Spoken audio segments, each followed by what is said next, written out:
Olá, e aí, tudo bem? Chegamos para mais uma conversa focada aqui no nosso espaço. Olá. Hoje a gente vai mexer num vespeiro, um tema que ah, todo mundo vive, mas que é cheio de voltas e discussões quentes. Com certeza. A ligação entre amor, moralidade e a crença ou a falta dela em Deus. Mais especificamente, vamos olhar de perto como diferentes visões de mundo encaram o tal do amor ao próximo. Uhum. O material que a gente tem para hoje é variado. Tem artigos de opinião com argumentos bem definidos, uns trechos de áudio de um debate e até exemplos de como a coisa esquenta, sabe? Quando criticam religião. Exatamente. A ideia é tentar desempacotar um pouco como esses diferentes jeitos de pensar definem e principalmente praticam o amor. Certo. Será que a moralidade, o saber o que é certo e errado, depende mesmo de uma base religiosa? A gente vai colocar lado a lado a ideia de uma moral que não vem da religião, baseada na empatia, sabe? Aquela coisa de se colocar no lugar do outro. Isso. E vamos comparar isso com as visões mais ligadas à teologia, como o famoso amor cristão, o tal do ágape. Então, nossa missão aqui é essa: sacar essas diferentes maneiras de ver a coisa. O que raios significa amar, afinal? De onde vem a vontade de fazer o bem? Uhum. E como a fé, ou não ter fé, mexe com tudo isso. Parece simples, mas tem muita camada aí. Ok, bora começar a destrinchar essa história. Vamos lá. Para começar, uma pergunta que um dos artigos levanta, escrito pelo professor Ricardo Oliveira, já chega tipo chutando a porta. A moralidade e essa ideia de amar o próximo precisam mesmo de Deus para existir? É uma pergunta direta, né? Muito. Ele acha que não e traz o filósofo Julian Baggini para reforçar o ponto. Pois é, o Baggini, segundo o artigo, ele argumenta que a raiz da moralidade não é divina, mas humana. A empatia. Aquela capacidade de se importar com o bem-estar dos outros. A lógica é que a gente consegue concordar em coisas básicas, tipo não matar, não roubar, não torturar, sem precisar de um Deus dizendo é assim que tem que ser. Entendi. O artigo até aponta um erro comum que as pessoas fazem: confundir lei com moralidade. Lei, sim, precisa de alguém para criar e mandar cumprir, um legislador. Mas a moralidade, bom, a nossa bússola interna do certo e errado pode ter outra fonte, né? E aí o artigo nos joga numa discussão filosófica que tem séculos, lá da Grécia Antiga com Platão. É o famoso dilema de Eutífron. Ah, sim. Clássico. A pergunta é mais ou menos assim: uma coisa é boa porque os deuses mandaram, ou os deuses mandaram fazer porque a coisa já era boa por si só? Exato. E se a resposta for a segunda opção, que os deuses escolheram o bem porque ele já era bom, como Baggini sugere no texto de Oliveira, usando Platão como base, então as qualidades do que é bom existem por conta própria, independentemente de Deus. A moralidade não seria uma criação divina, mas algo que a gente reconhece, sabe? Isso bate de frente com aquela ideia famosa, né? Aquela de se Deus não existe, tudo é permitido, muito associado ao Dostoiévski. Bate totalmente de frente. Quer dizer, então a pessoa não precisa acreditar em Deus para ser boa? É isso. Pelo argumento do Baggini, sim. Ele vai além. Agir moralmente só por medo de ir para o inferno ou para ganhar o céu, isso não seria moralidade de verdade. Seria o quê, então? Seria mais uma questão de esperteza, talvez, de prudência para evitar o castigo. Ah, entendi. A pessoa realmente moral nessa visão é aquela que não rouba mesmo sabendo que nunca seria pega. A motivação vem de dentro, da empatia, e não do medo de uma punição externa. Entende? Interessante esse ponto, mas aí um outro artigo que a gente analisou, do Eduardo Banques, entra mais fundo na definição de amor. Sim, esse também é bem denso. Ele diferencia o que chama de amor natural. E aqui ele lembra que os gregos antigos já tinham várias palavras para isso, como eros, que é mais o amor romântico apaixonado. E filha, o amor de amigos. Isso. E ele diferencia isso do tal amor cristão, que muitas vezes é chamado de ágape. Qual a diferença fundamental aí, segundo as fontes que a gente viu? Olha, a diferença é grande.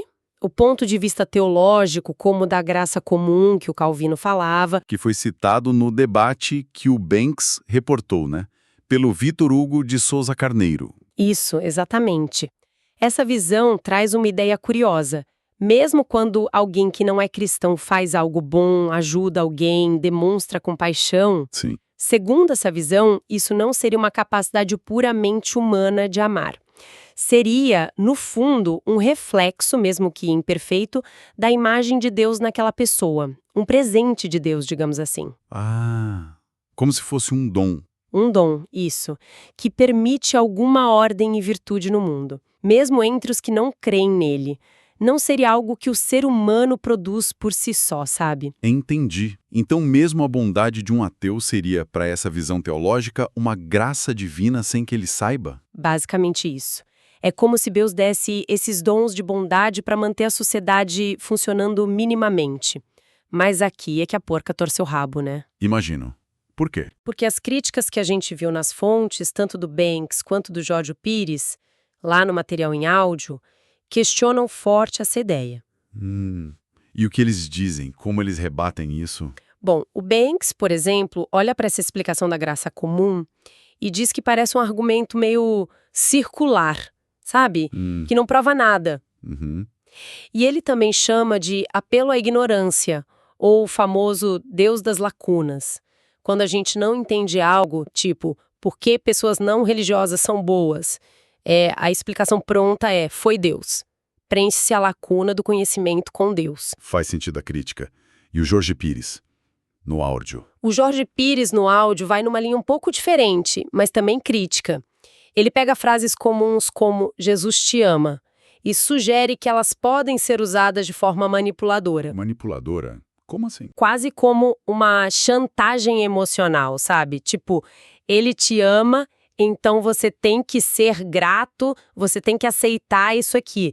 Cria uma dívida, uma obrigação. É uma leitura forte. Poxa, é uma crítica bem direta, essa de manipulação. E o Banks, no artigo dele, ele vai mais fundo nisso, né? Ele conecta essa ideia com o primeiro mandamento cristão. Sim, essa é talvez a crítica mais central do Banks que a gente leu.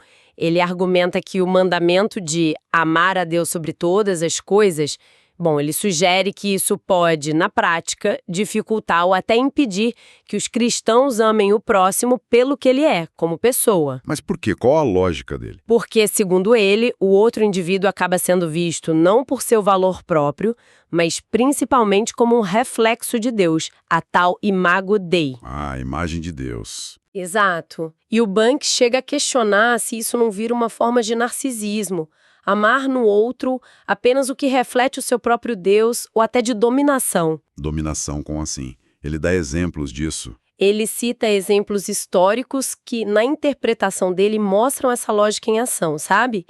Ele menciona o caso Mortara, no século XIX. Lembro de ter lido sobre isso. Um menino judeu, né? Isso, que foi batizado às escondidas por uma empregada e depois tirado à força dos pais pela Igreja Católica, sob ordens do Papa Pio IX, porque agora ele era considerado cristão. Nossa! Outro exemplo que ele atribui a essa lógica é a estratégia que teria sido usada por jesuítas como Anchieta no Brasil colônia, focar em converter as crianças indígenas, os curumins. Separando culturalmente dos pais. Comunidade inteira a se converter. A ideia, ali na crítica do Banks, seria que o amor a Deus ou a salvação da criança justificaria romper laços familiares ou culturais. O amor ao próximo ficaria condicionado ao amor a Deus, entende? Nossa, esses exemplos históricos dão muito o que pensar sobre a aplicação prática dessas ideias de amor, né? Com certeza. E isso conecta com outro ponto que as fontes trazem com bastante força. Essa tensão entre o ideal de amor que é pregado e, bom, algumas práticas ou reações que a gente vê por aí. Exatamente. O Banks não para nos exemplos mais antigos. Ele menciona eventos como as Cruzadas, a Inquisição, as guerras religiosas na Europa. Eventos históricos bem pesados. Sim, como episódios onde a religião que prega o amor esteve envolvida em muita violência, muitas vezes em nome desse mesmo amor ou da verdade divina. Ele até recupera uma frase bem provocadora do Nietzsche. Ah, qual? Que sugeriu que talvez o que impeça os cristãos de hoje de nos queimar, ele se referia aos críticos, aos ateus, não seja uma mudança fundamental no amor, mas simplesmente a falta de poder para fazer isso como antigamente. Uau, é uma provocação forte, claro. É forte mesmo. E essa tensão parece que não ficou só na história. O material do Jorge Pires e os vídeos do Richard Dawkins lendo e-mails que recebe mostram uma versão bem atual disso, né? Sim, isso me chamou muito a atenção. É impressionante. Sim, é. O artigo do Pires se chama Cartas de Ódio Cristão e os vídeos do Dawkins, mostram ele lendo mensagens reais que recebe. Dawkins é um biólogo ateu conhecido e um crítico bastante ácido da religião. E as mensagens, como são? As mensagens que ele lê em voz alta são chocantes. São descritas como extremamente agressivas, cheias de xingamentos de baixo calão, ameaças de morte explícitas, Nossa. descrições bem sádicas de como ele deveria sofrer torturas no inferno. É pesado. E o paradoxo que as fontes apontam é que muitas dessas mensagens cheias de ódio terminam com frases como Deus te ama ou estou rezando por você, certo? Exatamente esse o ponto. É um contraste gritante. Os exemplos nos vídeos incluem insultos pesadíssimos, homofóbicos, misóginos. Que tipo de coisa? Acusam Dawkins de ser satanista, fascista, pedófilo. Usam palavras como viado, puta, cachorro satânico, filho da puta. Desejam que ele morra de câncer, de raiva, em acidentes horríveis. E detalham torturas eternas no inferno. Meu Deus. E tudo isso vindo de pessoas que se identificam como seguidoras de uma religião cujo pilar central é o amor. É difícil de conciliar. É muito difícil de entender essa combinação. Como o Pires explica isso no artigo dele?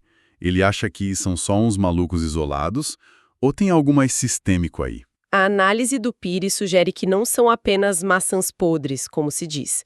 Ele argumenta que esse tipo de reação pode ser um sintoma de sistemas de crença que se veem como verdades absolutas e inquestionáveis. Faz sentido. Quando alguém critica essas crenças de forma fundamental, como o Dawkins faz, isso não é visto só como uma discordância de ideias. É percebido como uma ameaça existencial, um ataque pessoal, quase como uma blasfêmia, um pecado gravíssimo. Então a crítica às ideias vira um ataque à pessoa que acredita. É isso. Vira, segundo essa análise. E a identidade da pessoa está tão ligada àquela crença que a reação é visceral, defensiva. Pires sugere que o problema não é nem tanto o tom do crítico, embora às vezes acusem o tom de ser agressivo. Certo. O problema maior seria o conteúdo mesmo, o fato de desafiar algo que a pessoa foi ensinada a ver como sagrado e intocável. Questionar a crença seria quase um crime moral. E a agressividade seria uma forma de tentar silenciar essa ameaça, de defender essa estrutura emocional e de identidade. Faz sentido essa leitura da dinâmica. É complexo. Diante de tudo isso, as críticas ao amor condicionado a Deus, os exemplos de ódio em nome da religião, o Jorge Pires, naquele material em áudio, ele apresenta alguma alternativa? Alguma outra forma de pensar o amor? Sim, ele traz uma perspectiva bem diferente, que vem da comunicação não violenta, a CNV. Ah, a CNV, do Marshall Rosenberg. E como a comunicação não violenta entra na discussão sobre amor. Não é mais sobre como falar sem brigar. É sobre isso também, mas vai além. Na CNV, como o Pires explica no áudio, o amor não é visto principalmente como um sentimento. Que vai e vem, tipo alegria ou raiva. Isso, nem como uma obediência a um mandamento externo. Ame o próximo porque Deus mandou. Certo. Então, como a CNV vê o amor? A CNV classifica o amor de um jeito muito específico, como uma necessidade humana fundamental. Assim como a gente tem necessidade de comida, de abrigo, de segurança... A gente teria necessidade de amor. Exato. Necessidade básica de amar e ser amado, de conexão, de pertencimento, de reconhecimento. É algo que vem de dentro, sabe? Uma necessidade interna. Uma necessidade interna, não um comando externo. Entendi. E qual é a implicação disso? O que muda? A implicação principal, segundo Pires, é que a satisfação dessa necessidade não deveria depender da aprovação ou validação de fora. Seja de outra pessoa, seja de uma divindade. Se eu preciso me sentir amado, essa necessidade é minha. E eu não deveria ter que merecer o amor cumprindo regras externas ou agradando a um ser superior para ter essa necessidade atendida. O amor genuíno nessa visão seria incondicional e viria do reconhecimento mútuo dessas necessidades em todos nós. Entendi a lógica. E ele contrapõe isso diretamente com a visão religiosa que ele critica. Sim, ele faz um contraste bem forte. Ele diz que na visão religiosa predominante, como ele a interpreta, o amor muitas vezes vira sinônimo de obediência a Deus. Amar a Deus significa obedecer. E amar o próximo também passa por essa obediência. Ele até usa uma metáfora forte que ele atribui a uma autora chamada Tracy Harris. Qual metáfora? A de dar veneno para o cachorro escondido num pedaço de carne saborosa. Nossa. Pesado. Sim. Palavras bonitas como amor, salvação, Deus te ama, seriam a carne, mas escondendo o veneno do que ele vê como exigência de submissão, controle e abandono do próprio senso crítico. Quer dizer, o Jesus te ama, nessa leitura crítica, não seria uma declaração de afeto pura e simples. Não. Viria carregado de condições implícitas, segundo essa crítica.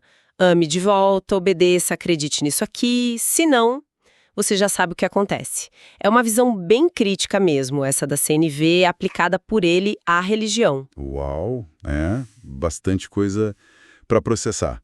Bom, a gente passou por muita coisa hoje. Desde a ideia de que a moralidade pode vir da empatia, sem precisar de Deus, como Oliveira e Baggini sugerem. Isso, a visão secular. Até essa definição mais teológica do amor como ágape ou graça divina, e as críticas pesadas que Banks e Pires fazem a esse conceito e principalmente a sua prática. E as consequências disso. Vimos como a crítica à religião pode gerar reações extremamente violentas, como naquelas cartas para o Dawkins, que são difíceis de ouvir. Muito. E terminamos com essa visão alternativa do amor como necessidade interna, vinda da CNV, que o Pires apresentou. Foi um caminho em tanto, né? As fontes que a gente analisou realmente nos jogam no meio de perguntas fundamentais sobre o que é o amor, afinal. Sim. É uma ação focada no bem do outro? É um sentimento que a gente tem? É um ato de obediência a regras divinas? Ou é uma necessidade humana básica? Como respirar? Boas perguntas. O que fica muito claro é como os nossos sistemas de crenças, sejam religiosos ou seculares, não importa, dão forma à nossa maneira de entender e, talvez, mais importante ainda, de expressar o amor. As definições não são só palavras, né? Elas parecem levar a jeitos bem diferentes de agir no mundo. Exato. E fica aqui uma coisa para a gente pensar, talvez, uma reflexão final. Se o amor, seja lá qual for a definição que a gente adote, empatia, ágape, necessidade interna, o que for, se ele parte sempre da ideia de reconhecer um valor no outro, na outra pessoa, como será que essas diferentes estruturas que a gente viu hoje conseguem ou não colocar isso em prática? Boa pergunta. Como elas lidam com o desafio de reconhecer o valor do outro justamente quando existe uma discordância profunda sobre as coisas mais básicas da vida, sobre o que é verdade, sobre como viver, como manter esse reconhecimento de valor diante do diferente, do que nos desafia? Uma excelente pergunta para a gente continuar pensando. Como cultivar esse reconhecimento de valor quando as visões de mundo entram em choque, né? É o desafio constante, parece.